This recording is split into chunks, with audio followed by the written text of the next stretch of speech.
Olá, eu sou Jeremias Gomes, você está no Alesp em Pauta. Você sabe que aqui na Assembleia Legislativa de São Paulo a gente tem uma comissão de saúde e a gente sempre trata de questões como obesidade. Esse é o nosso tema hoje. Na questão do sobrepeso, olha, devem atingir metade das crianças e adolescentes do Brasil em 2035. Falta pouco, aí 10, 11 anos. E a estimativa é do Atlas Mundial da Obesidade 2024, que reuniu dados de 186 nacionalidades. Será que dá para ter uma alimentação balanceada com essa vida corrida que a gente está levando? Será que a gente leva para a vida toda os hábitos de alimentação que a gente tem na infância, na adolescência? E será que a família tendo bons hábitos é bom? E aí a gente vai tendo esse hábito pelo resto da vida? A gente vai saber de todas essas questões aqui com a minha convidada, que é a Tainara Gotardi. Ela é nutricionista, está aqui com a gente. Obrigado, viu, pela sua presença. Olá, Jeremias, é um prazer estar aqui e falar de um tema tão importante que eu gosto muito, que é a nutrição, e voltada às crianças e adolescentes. Estou muito feliz em poder contribuir. Nossa, vai ser bem legal, né? E eu queria que você contasse primeiro um pouquinho da sua história, né? Porque você já me falava que você está vindo para São Paulo, é do Paraná, mas eu quero saber da sua história com a nutrição, por favor. E a minha história tem tudo a ver com o tema desse programa, porque a minha história com a nutrição, ela começou nessa transição da infância para a adolescência. Eu vim de uma família que tem bons hábitos na alimentação, sempre teve, claro que naquele hábito equilibrado. E na faixa de 13, 14 anos, eu acabei perdendo um pouco esses bons hábitos. Perdeu a mão? Perdi a mão, eu queria comer o que eu queria, na hora que eu queria, e tudo isso levou de um peso saudável que eu tinha para um ganho de peso. E não foi pouco, foi uma faixa de 13 quilos de gordura e muito rápido. Nossa, isso com 13 anos? Sim. 13 quilos a mais, aí entrou no sobrepeso, não na obesidade, mas já no sobrepeso. De um peso saudável, pela primeira vez na vida eu estive no sobrepeso, mas como foi muito peso em pouco tempo, não deu aquele tempo de eu me acostumar, porque eu vejo que muitas pessoas acabam se acostumando com o excesso de peso. Então, eu estava insatisfeita comigo mesma, uma disposição... Mas espera aí, eu queria saber um pouquinho, o que te levou a isso, assim? Foi algum tipo de ansiedade? Você foi influenciada por, sei lá, porque tem tanto marketing de comer porcaria. O que você acha que hoje, olhando para trás um pouco? É até legal falar isso. Eu acho que quando a gente está nessa transição de infância para adolescência, a gente se perde muito. E é por isso que é interessante os pais saberem disso, as pessoas que estão nessa fase, os adolescentes saberem disso também. Porque foi muito o comer emocional, o comer por ansiedade, o comer por não ter uma rotina certa, aquela mudança de rotina do ensino fundamental para o ensino médio. Então foi mais uma falta de organização junto com aquela fome emocional do que qualquer outra coisa. E o pai e a mãe, como é que eles observavam isso? Porque você falou que a sua família tinha hábitos saudáveis, né? Mas assim, meio que não deu para te segurar nesse período, assim. Eu comia até escondida. Eles escondiam o chocolate de mim, eu achava. Foi realmente uma fase de rebeldia, essa fase. Mas aí você mesma que chegou ou foi sua mãe, né? Porque até você me falava assim, que tem muitos pais que levam os adolescentes no nutricionista, psicólogo e tudo mais, né? No seu caso, foi você que tomou atitude ou foi seus pais para mudar? Exatamente, aí que é outro ponto importante. Eu mesma que tomei essa decisão. E eu acho que é muito fundamental para quem está passando por essa fase, a pessoa que quer mudar, que é quem tem que tomar essa decisão. A gente pode falar o que for, a gente pode tentar levar a consciência cada vez mais para a criança, para o adolescente, mas se a pessoa que está buscando mudar não virar aquela chave, a gente acaba não conseguindo fazer essa mudança sozinho.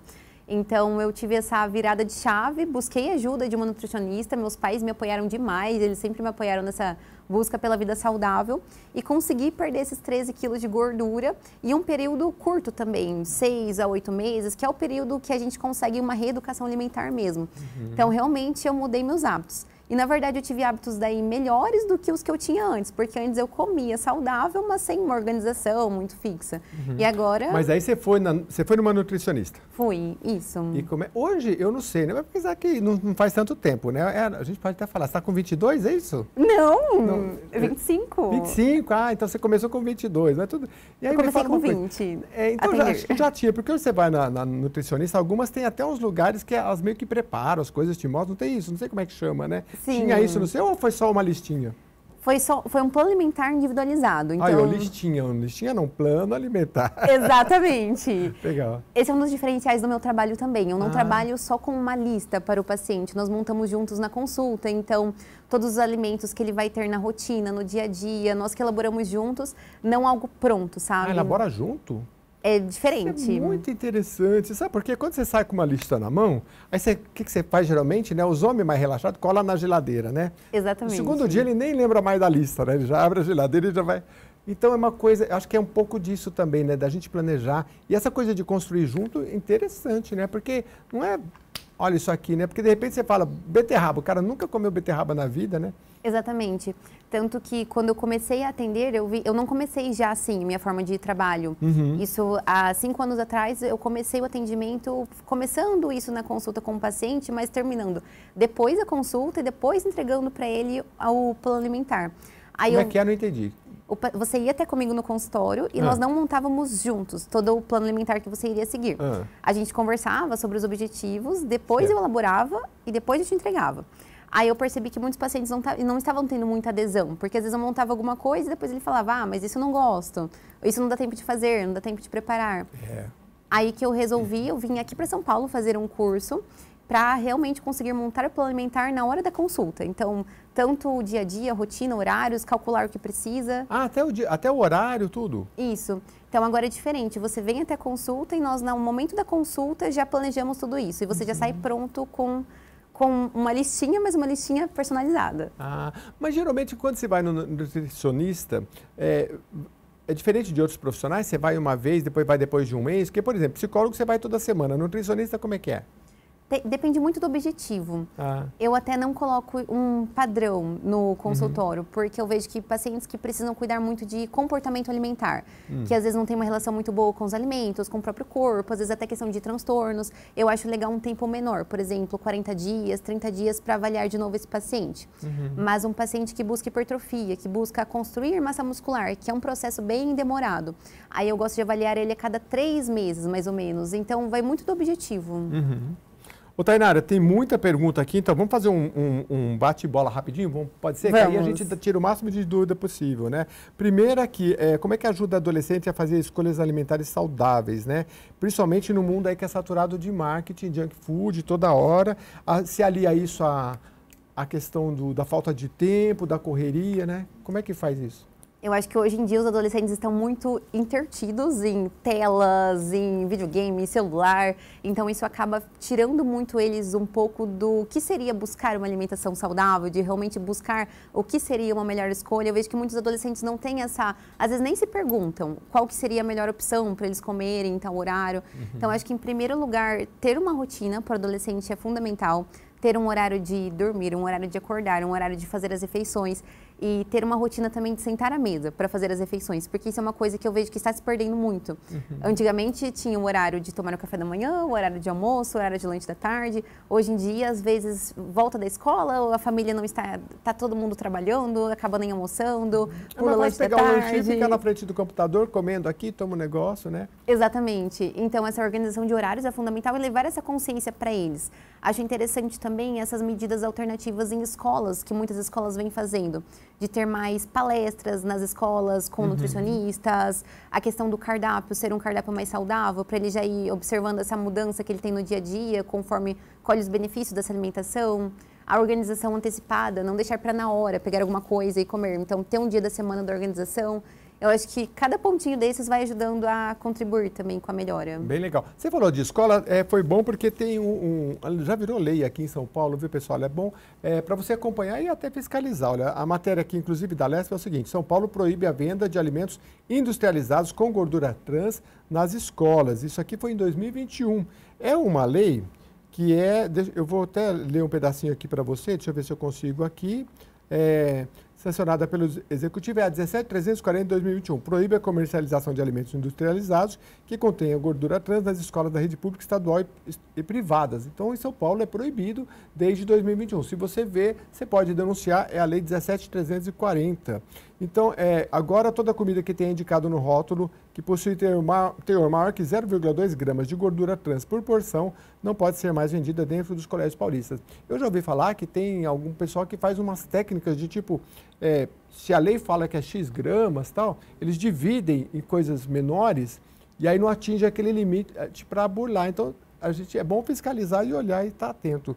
Essa é uma legislação, o autor é o deputado André do Prado, do PL, que é o atual presidente aqui da Assembleia Legislativa de São Paulo. Interessante, né? O que você acha aqui? Porque antigamente a gente ia nas escolas e via correr, eu via isso no passado, a molecada corria para comprar um saquinho de bolacha recheado. Isso é um problema, né? Agora não pode mais em São Paulo, né? Isso é super interessante, porque a facilidade no acesso, querendo ou não, o ambiente que a gente vive molda nossas escolhas. Então, quanto mais eles têm essa facilidade em consumir, quanto mais vai criando o hábito, mais difícil fica de mudar depois. Então, foi o que eu falei no começo do programa, que se a gente tem esse hábito como criança e adolescente, a gente acaba levando mais pro resto da vida. Eu acostumei um pouco. Minha mãe era do tipo assim, não gostou, mistura no arroz e come. Não tem essa de não gostou. E aí você mudou seu paladar para sempre, né? Acaba acostumando, né? Às vezes precisa ser assim. Às vezes precisa, porque eu já não tem uma coisa de, né, minha mãe me tratava com muito rigor, eu deixo assim um pouco mais livre, né? Tem uma certa fase que não dá, né? Melhor mistura no arroz e come mesmo, né? Ou não? Eu vejo muito comportamento alimentar, uma das minhas especialidades é em nutrição comportamental. E a conclusão que a gente chega é que cada pessoa responde melhor de uma forma. Então, não tem uma forma certa que seria o padrão. Mundo. Exato. Agora, eu queria que você falasse de plano, né? De planejamento, porque o que é melhor? Um planejamento semanal? Marmitinha congelada tem um certo limite? Porque também não sei se dá para deixar um mês na geladeira congelado. Como é que é isso? Ou faz 7? Tem gente que hoje contrata uma pessoa, ela compra as coisas, faz a lista e ela vai fazer na casa. Também acho que não tem uma regra para todos, mas o que dá mais certo na prática? O mesmo assunto. Eu também acho que a melhor forma é a que mais encaixa na rotina de cada um. Mas o melhor... A prioridade da alimentação, sempre quanto mais natural, melhor. Inclusive a questão do preparo. Por exemplo, uma cenoura que você acabou de ralar agora, ela vai ter mais nutrientes do que uma que você ralou, refogou, assou, que você manuseou muito. Quanto mais você manuseia um alimento, ele vai perdendo gradativamente as propriedades. Diz que cru é bem melhor, né? Exato. Mas assim, essa semana eu comprei lá uma cenoura ralada e umas beterraba que veio junto assim, né? Aqueles potinhos mais prontos do mercado também, que a gente acaba, né? Às vezes até, acho que gasta menos, porque também você comprar, às vezes quem mora sozinho, né, estraga, compra um potinho pronto. Mas aí, às vezes refogar um pouquinho fica um pouquinho mais gostoso, né? Mas o bom mesmo é cru, né? É a melhor opção, mas assim, vida real, eu não falo isso 100% para as pessoas. Por quê? Às vezes eu atendo um paciente que nunca teve o hábito de comer folhas e legumes todos os dias. Eu quero que ele inclua na alimentação. Às vezes, se for o potinho do mercado, se for refogado, se for assado, se for cru, eu quero primeiro que ele crie o hábito para depois ir lapidando, sabe, os hábitos desse paciente. Então, tem essa questão também. O que pode acontecer com a pessoa que não gosta de jeito nenhum de fruta? Essa é uma pessoa que eu conheço, então mas deve ter muita gente assim, né? E não gosta de salada de jeito nenhum. Aí não come. O que acontece no organismo? Que tipo que falta, que faz? Porque eu já li que assim, aí não sei se é até o exagero, que tinha que ter por semana, pelo menos, mais de 20 tipos de folhas verdes, que é o ideal, né? Não sei se também é exagerado ou não. Mas e esse que não come folhas e frutas de jeito nenhum? A primeira coisa que é prejudicada é o intestino, porque folhas, legumes e frutas têm muitas fibras, que é muito importante para a saúde intestinal. Aí vai sofrer depois, né? Exatamente. Aí pensa que vai virando meio que um ciclo, porque se o intestino não funciona bem, a pessoa vai ter uma constipação intestinal. Então vai começar a não ir no banheiro todos os dias, que é o que seria o saudável. E aí o sistema todo começa a ficar... bagunçado. E aí não vai absorver bem os nutrientes... Nossa, porque quando a pessoa é mais jovem, ela até pode estar constipada, como você falou, e vai embora trabalhando. Mas quando a pessoa é idosa, eu já vi idoso que se der um problema travar, a cabeça para também. Porque o sistema, ele já trabalha meio que no limite. E é tudo o sistema interligado, né? Exato. Aí não se alimentou bem, não comeu verdura, não comeu fruta, começa a dar uma parada e aí a energia vai tudo para ali e outros sistemas começam a ficar meio complicados. E dá para mudar o hábito depois de... muito tempo, assim, não? Quanto mais tempo, mais difícil fica. Mais a pessoa tem que estar decidida.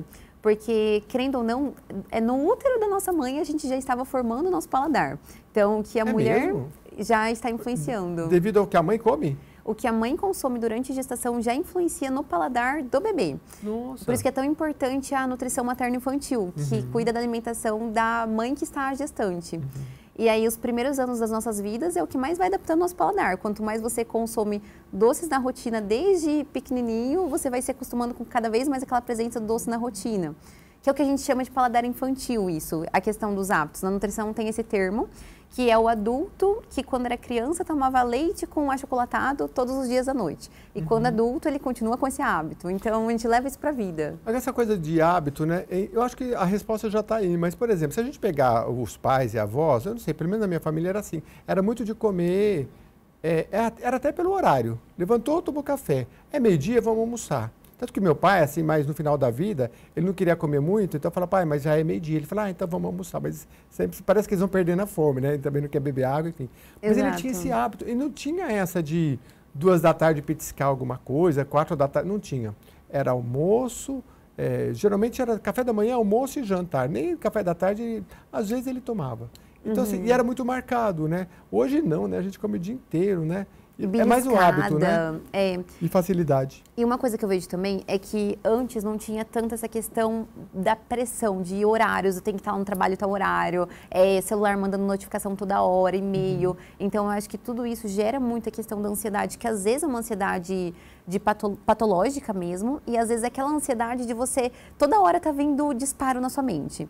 E a beliscada, ela ajuda nisso no sentido assim, você comer alguma coisa mais palatável, um açúcar ou uma gordura, o nosso corpo ele tem aquela sensação de bem-estar. Então, às vezes você está tão estressado com outras coisas que belisca para amenizar isso, Quanto sabe? mais gordura e mais docinho, e mais crocante. Você fica satisfeito na hora, exato.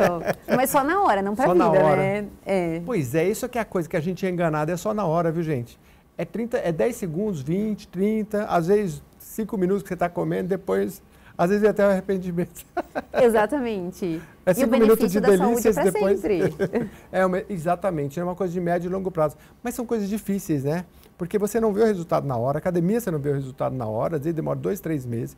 Alimentação você não vê o resultado na hora, então é complicado. Mas falando de adolescente, que é a nossa conversa aqui, o que você diz para a alimentação ideal do adolescente? Porque às vezes a mãe fala, nossa, meu Deus, ele comeu 8 pães, né? Mas ele está naquela fase de crescimento que parece uma draga, né? Vem na frente e come. A mãe precisa se preocupar e adolescente come mesmo um pouco mais de carboidrato, assim, mais macarrão, mais pão, ou não? Não necessariamente. Necessariamente ele precisa comer mais do que as outras, por exemplo, do que um adulto que já não está mais naquela fase de crescimento. Só que também não é por isso que ele pode comer à vontade. Até lembro do meu caso que eu comi à vontade e não deu certo. Foi o seu caso. É verdade. E você estava numa fase de crescimento, né? Aí os ossos estão crescendo. A gente dá aquele pulo, né? As calças começam a não servir mais, né? Porque é uma fase muito específica, que você tem mais fome, né? Só que aí pode ter isso que você falou exatamente, né? Todas as pessoas têm uma taxa metabólica basal, que isso seria quantas calorias que você precisa consumir por dia. Então, você tem sua taxa metabólica basal, normalmente homens têm mais massa muscular, são mais altos, têm peso maior, têm uma taxa metabólica maior do que de mulheres, por exemplo, e os adolescentes, eles também têm a deles. A taxa metabólica significa que a gente processa, por exemplo, o alimento mais rápido, é isso ou não? É quantas calorias que o seu corpo precisa por dia só para você sobreviver. Entendi. Então, esse adolescente, ele tem essa taxa metabólica de quantas calorias que ele precisa por dia para sobreviver. E como ele está em fase de crescimento, ele precisa de um pouco mais do que isso. Porque o corpo dele precisa sobreviver, mas também tem osso ficando cada vez mais forte, tem músculo crescendo, então ele precisa realmente de mais. Só que esse mais também é calculado, então não que é à vontade. E realmente ele precisa mais de carboidratos, igual você comentou, de pão, macarrão, ele precisa mais de fonte de carboidratos porque é isso que dá energia. E ele precisa de muita energia, porque ele tem esse gasto maior de calorias por dia, ele pratica, normalmente eles se mexem mais do que um adulto, por exemplo, em questão de atividade física, para lá, para cá. Normalmente o adulto acaba ficando mais sentado o dia inteiro. Então, por isso que eles precisam de carboidrato, mas também não à vontade, ter esse cuidado. E falando nos adolescentes aqui especificamente, quais são os nutrientes cruciais durante a adolescência? A gente fala um pouco de cálcio, vitamina D, tem mais coisas que... Eu falo mais a mãe porque o pai, porque geralmente com 13, 15 anos, acho que ainda é a mãe que ainda... Talvez com 18 saiu de casa, ele vai cuidar da vida dele, né? Mas... A mãe que fica de olho, normalmente, né? O cálcio realmente ele é muito importante, desde crianças, bebês, adolescentes, é muito importante nessa fase. A gente sempre precisa, na verdade, da ingestão de todos os nutrientes. E o que tem cálcio, assim? O cálcio... Leite, né? Até isso é legal de falar, porque é muito interessante essa questão do leite. Muitas pessoas acham que precisa tomar o leite, os adolescentes, todos os dias, para ter o cálcio que precisam por causa do fase de crescimento. E eles precisam, na verdade, ter o cálcio suficiente por dia, que é recomendado aproximadamente 1.300 miligramas por dia. Só que não necessariamente esse cálcio tem que vir do leite. Por exemplo, o iogurte natural, uma fonte de cálcio, o queijo branco, queijo Minas, ricota é fonte de cálcio, a semente de ergelim, a aveia. Então, até o feijão tem um pouco de cálcio também. Então, tem outros alimentos que também fornecem o cálcio.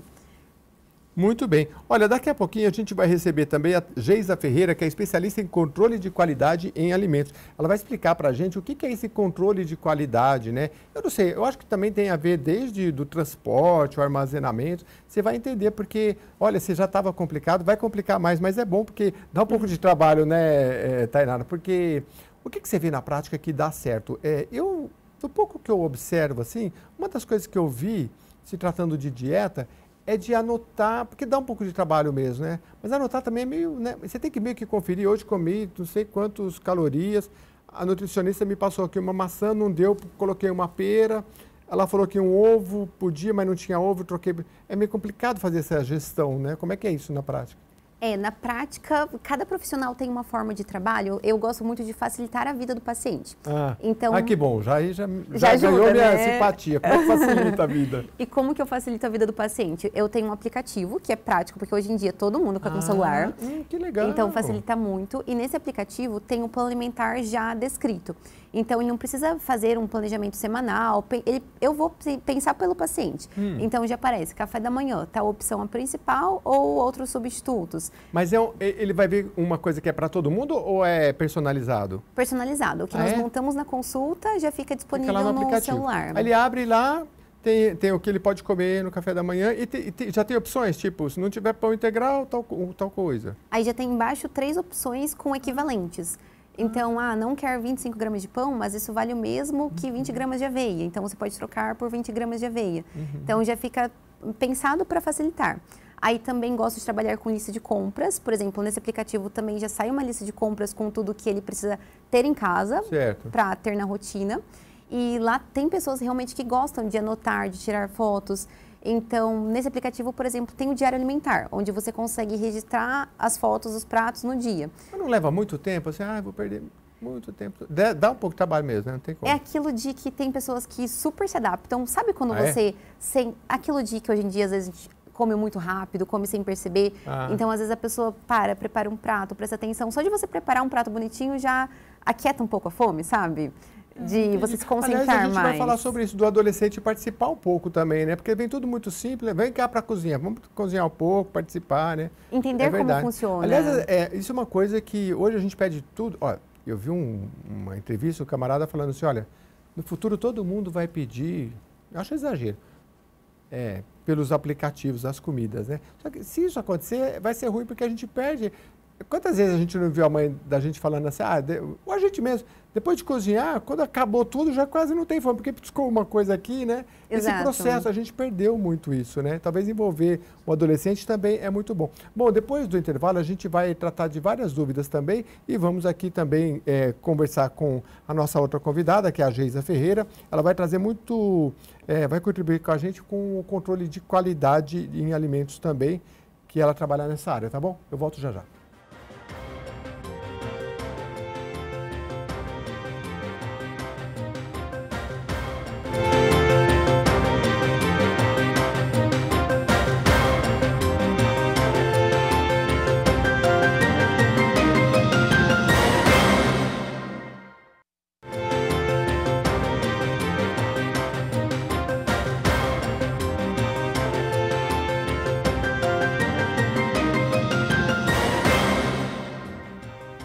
Estamos de volta aqui no Alesp em Pauta falando sobre a questão da alimentação, né, saudável, principalmente para crianças e adolescentes. Vocês viram os dados que eu dei no início do programa, que olha, não é fácil não, olha, metade das crianças e adolescentes no Brasil em 2035 vão estar obesa ou com sobrepeso, dados aqui do Atlas Mundial da Obesidade 2024.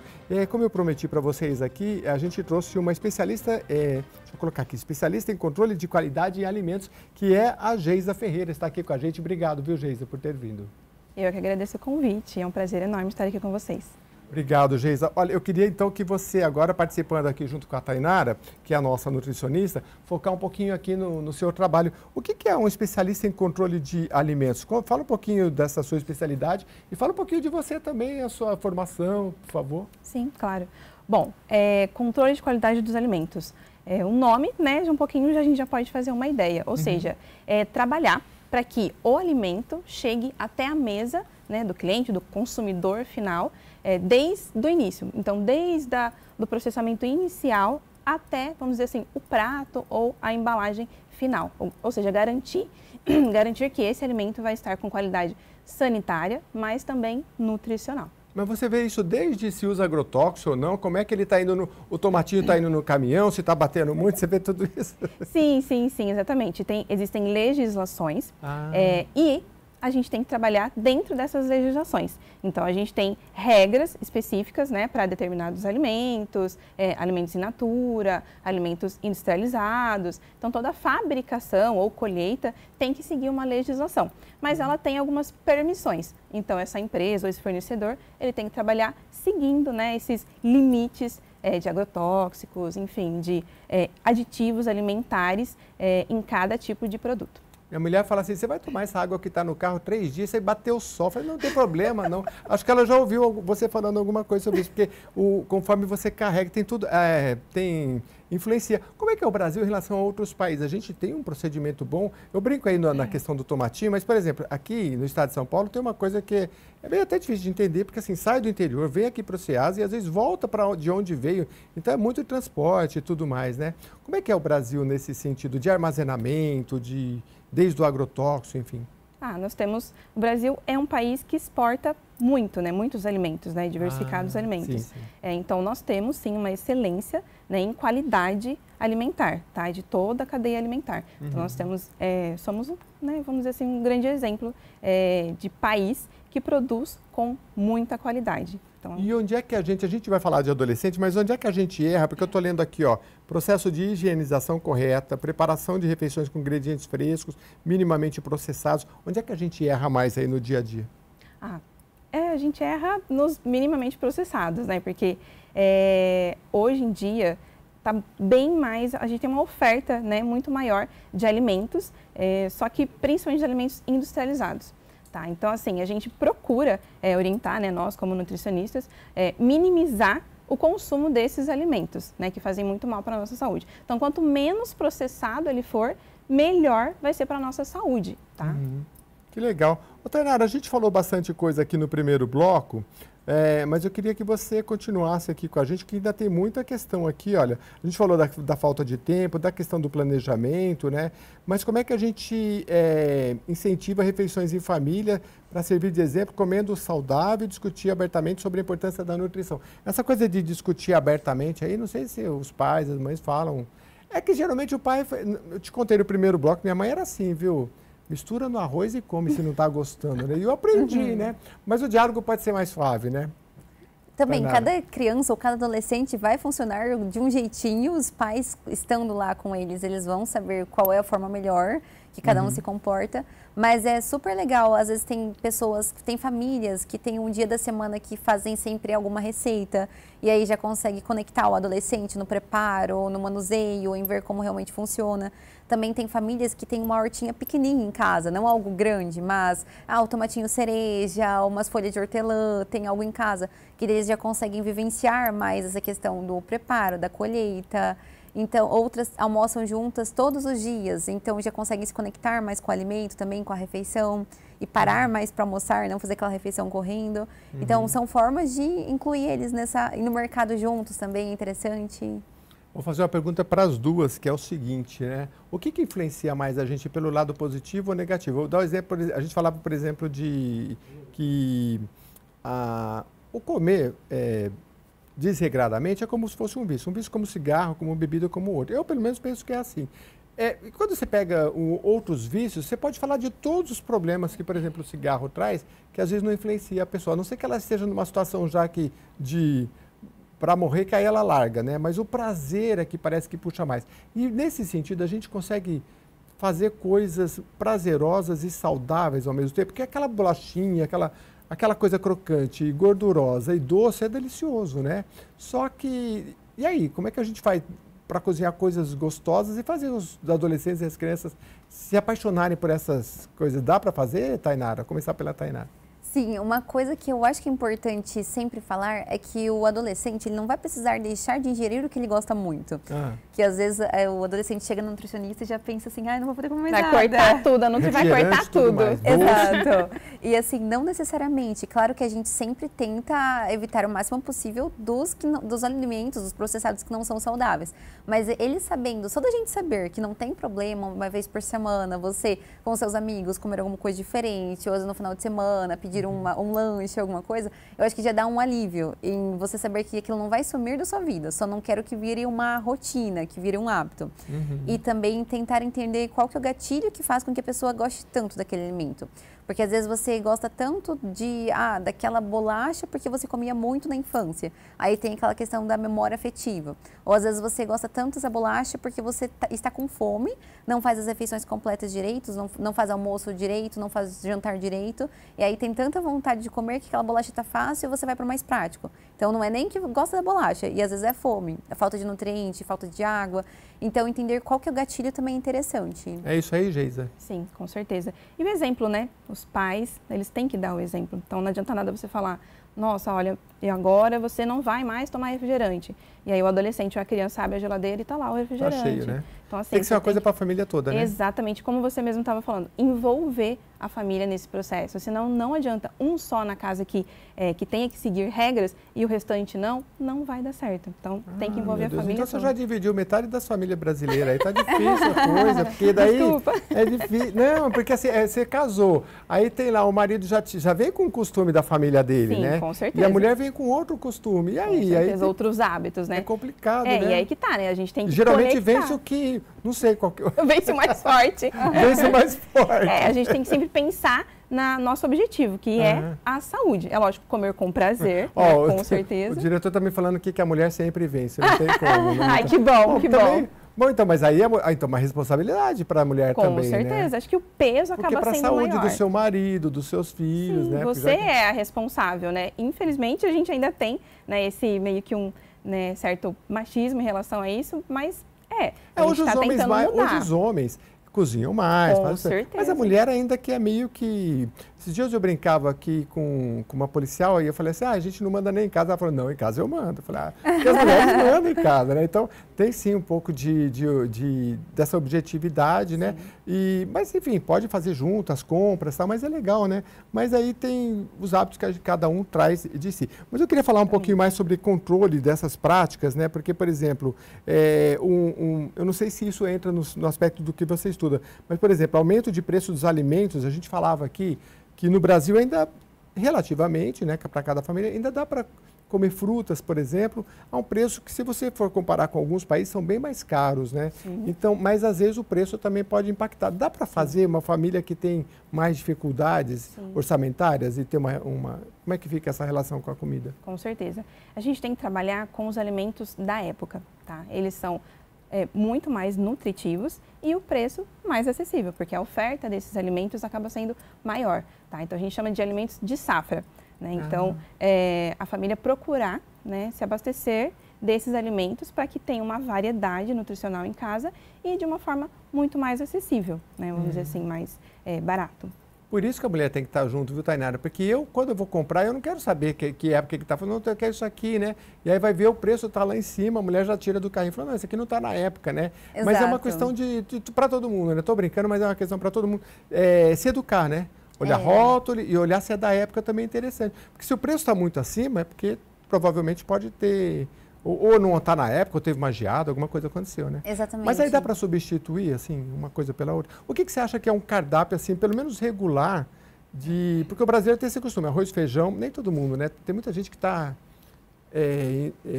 também gosta muito de massa, então é muita pizza e tudo mais. Mas arroz, feijão, um ovinho, um bife, uma salada é meio que o básico, né? É legal eu falar assim, que nenhum nutriente pode faltar em uma alimentação que é regular. Mas raramente a gente consegue já de cara entrar numa alimentação que é 100% ideal na primeira. Então, às vezes, dependendo, se precisa muito de uma reeducação alimentar, se a rotina está muito fora de ordem, às vezes a gente vai incluindo para aos poucos ir lapidando realmente uma rotina. Essa é uma forma que a gente consegue fazer algo sustentável. A gente pode até mudar tudo de cara, mas às vezes isso não é sustentável por ser aquela mudança assim, do 8 para 80. Então, é interessante ter frutas todos os dias. Recomendado para adulto é uma média de 3 porções diárias. Para adolescentes, crianças, é uma média de 5 porções de frutas diária. Claro que isso varia muito de acordo com um adulto que é diabético, então já seria um número menor.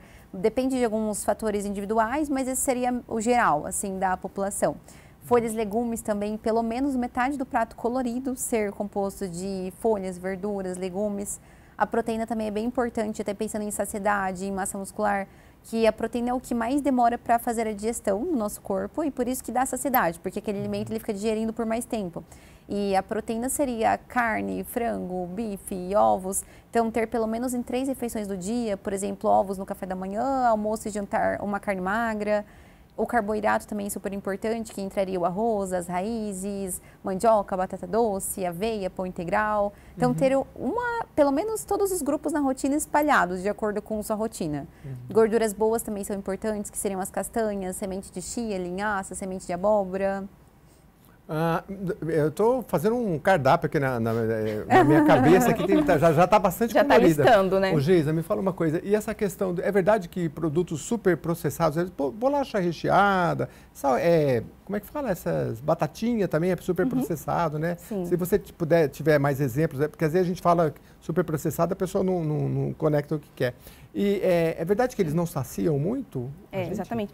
É porque os ultraprocessados, ou seja, alimentos ultraprocessados são aqueles que passaram por vários processos de fabricação na indústria, né? Então, por exemplo, chips de mandioca que a gente vê de repente, né, uma oferta, o cliente, né, da paciente até pergunta, mas esse aqui é natural, é de mandioca, enfim, ou é de beterraba. Você vai ver a composição lá. Não tem nada, entendeu, do legume, da fruta, sabe? Então, assim, o melhor mesmo é o alimento in natura. Então, esses alimentos ultraprocessados são alimentos que sofreram muito processamento na industrialização e tem a composição deles cheia de aditivos alimentares, corantes, conservantes, enfim, substâncias que o nosso organismo não entende como alimento e não consegue metabolizar. E isso faz com que o nosso corpo entre, né, vamos dizer assim, a gente começa a ter vários tipos de sinais, sintomas e a gente sabe que tem alguns estudos não comprovados ainda, mas que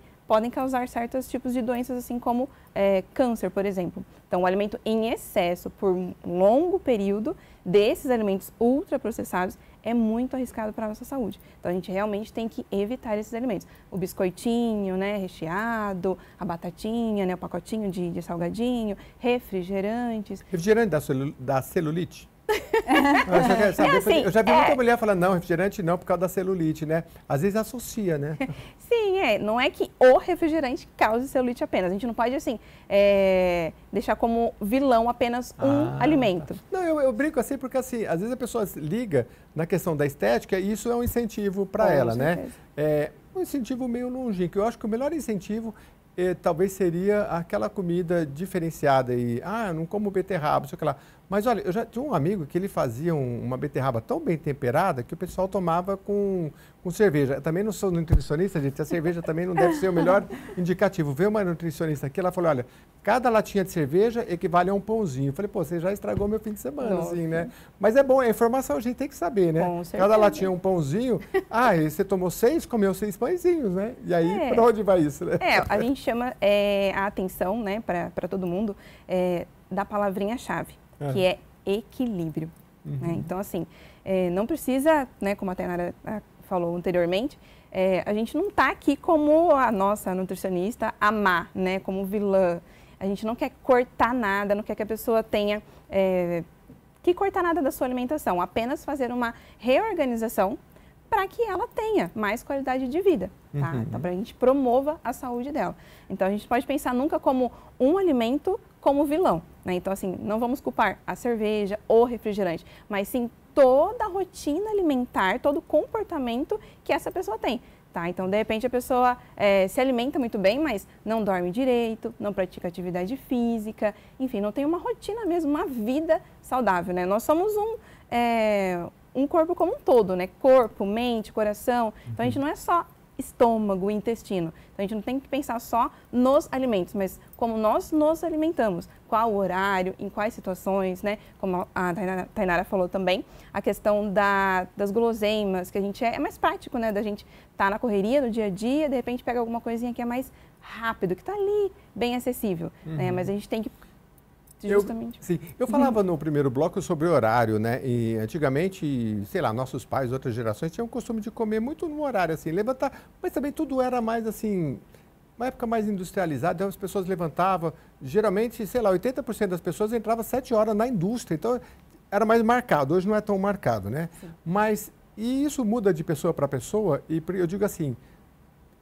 o pessoal fala para comer menos à noite, mas isso é para todo mundo? Ou se a pessoa gosta muito de comer à noite e não gosta de comer de manhã, dá para fazer essa adaptação? É que a gente tem uma programação de acordo com o sol, né? Então a gente, o próprio sol. O próprio sol, Nosso corpo ele funciona melhor durante o dia. Eu acredito à noite, a gente tem um processamento, né, alimentar, enfim, até mesmo de pensar, de viver. Sim, de manhã a gente já, parece que a mente está mais rápido. Exatamente. Depois vai, então, a noite foi feita para descansar. Exatamente. Então, a noite foi feita para descansar. Então, quando a gente deixa para se alimentar principalmente dos alimentos não muito saudáveis, mas à noite, né, além de não ser saudável pelo próprio alimento em si, também tem a questão do horário, né, que vai promover vai dificultar com que o seu organismo processe melhor esses alimentos.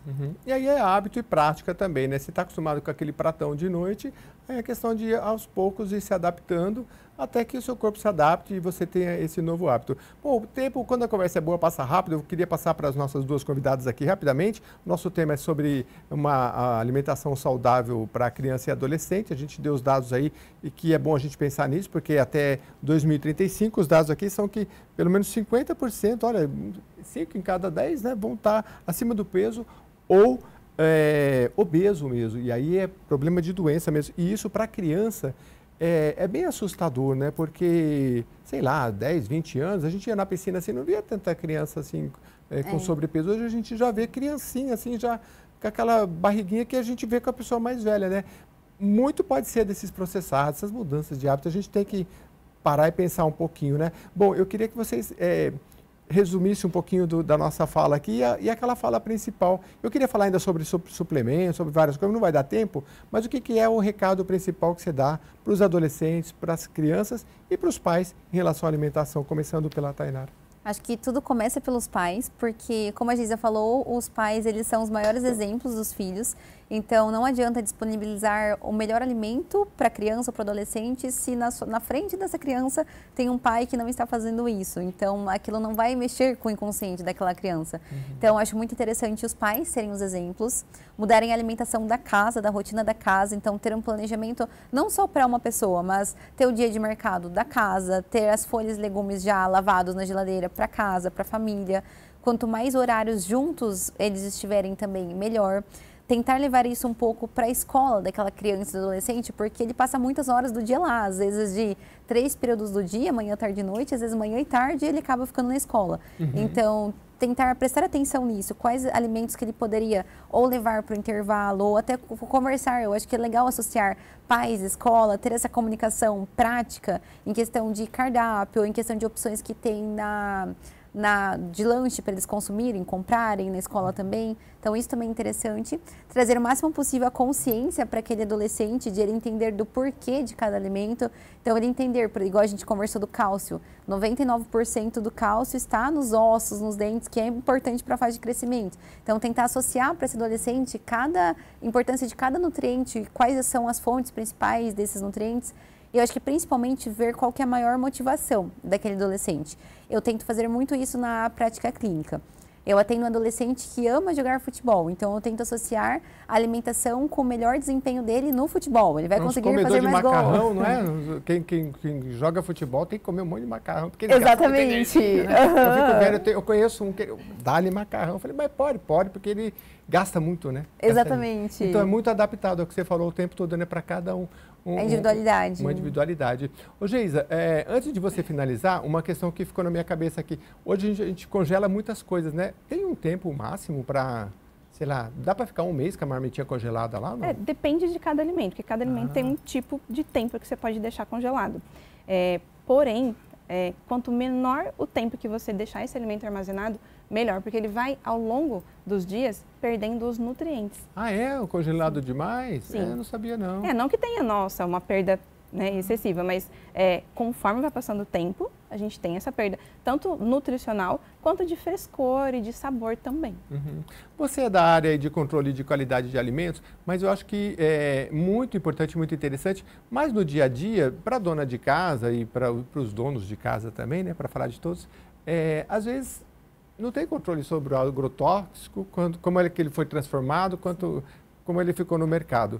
Mas dentro de casa, o que você dá para fechar aí, que a gente fazer, principalmente em relação à compra e principalmente ao planejamento, que achei muito interessante. Assim, a gente tem que pensar que fazer o planejamento nunca vai ser uma perda de tempo, mas sim você vai ganhar saúde. Então, realmente tirar um dia da semana para planejar o seu cardápio e aí fazer as compras, né? E tentar fazer essa compra desses alimentos em quitandas, que aí a gente tem a garantia que esses alimentos realmente não têm agrotóxicos, né? Ela falou um nome aqui, quitanda, quanto tempo eu não ouvia isso? Mas tem, viu, gente? Feiras, né? Feiras. A gente hoje em dia tem uma oferta maior, né, desses alimentos em feiras, né? Então, se você vai na feira, com certeza aquele alimento é orgânico, né? Então, assim, livre de agrotóxicos. Ah, tá na feira. E você acha que em grandes mercados assim é menos? As grandes redes de mercados, eles procuram facilidades, praticidades, né? Então, fornecedores que são, assim, muito gigantes, né? Que tem uma logística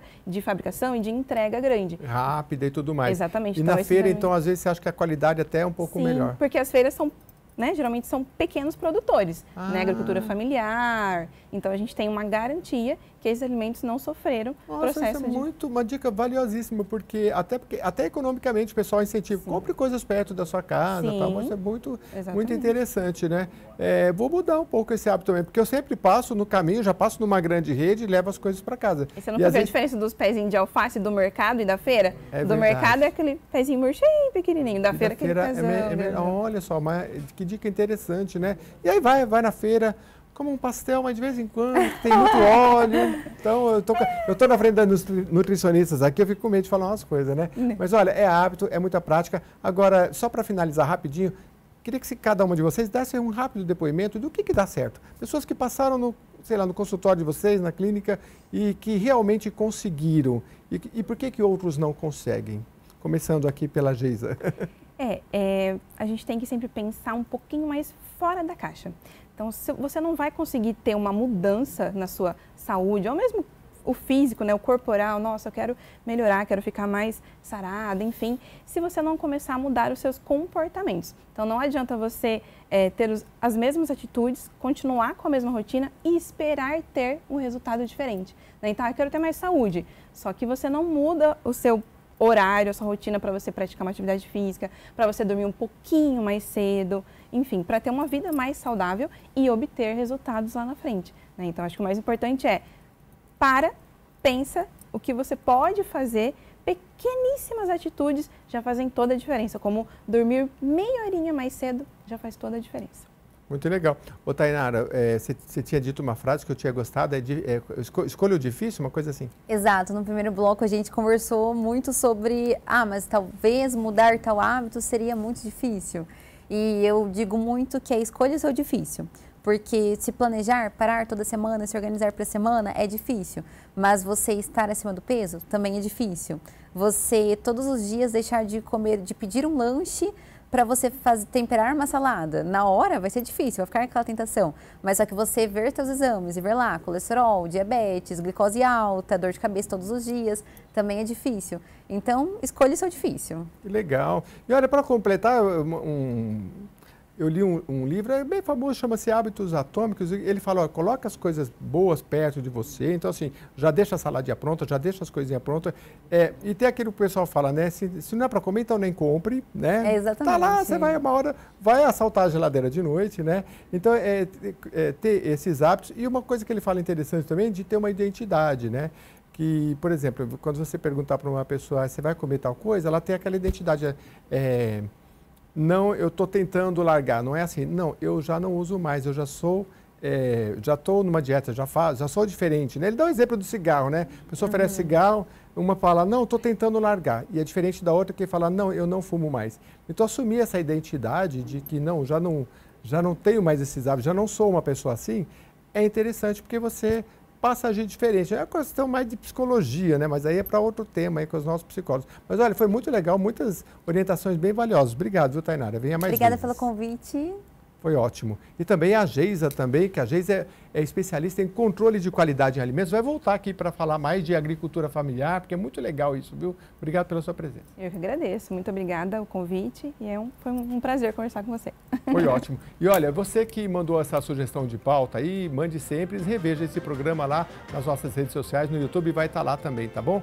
Muito obrigado, até a próxima edição.